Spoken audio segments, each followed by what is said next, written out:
వలె ఈ యోనాను కొట్టింది. యోనా తట్టుకోలేక ఎక్కడ లేని కోపం వచ్చింది. ఎవరి మీద చెప్పండి, అందరూ చెప్పండమ్మా. దేవుని మీద. నేను అడుగుతానమ్మా, మీకు కూడా దేవుని మీద కోపం వస్తుందా? దేవుడు ఏంటండి ఈ నీడను తీసేశాడు? దేవుడు ఎందుకండి ఈ విషయం లేకుండా చేశాడు? దేవుడు ఎందుకండి నాకు ఇలాగ ఈ ఉద్యోగం పోగొట్టాడు? దేవుడు ఎందుకండి ఇలాగెందుకు చేశాడండి అని మనం కూడా దేవుని మీద కోపగించుకుంటాం. యోనాను ఎండ కొట్టగా ఈ నీడంతా పోగా దేవుని మీద కోపగించుకుంటున్నాడు. ఈ స్థలములో వాక్యం వినేవారులారా, మనిషిని చూడండి, మనస్సును చూడండి. మనిషి అక్కడ కూర్చొని దేవుడి పని నెరవేర్చాను కదా అని అలాగ తీరిగ్గా కాలు సాపుకొని ఆ యొక్క నీడలో బండ మీద కూర్చొని హాయిగా రిలాక్స్ అవుతా కూర్చున్నాడు.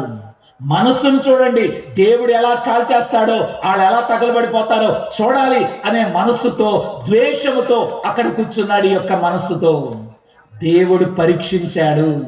యోనా, దేవుని మీద కోపగించుకుంటున్నావా?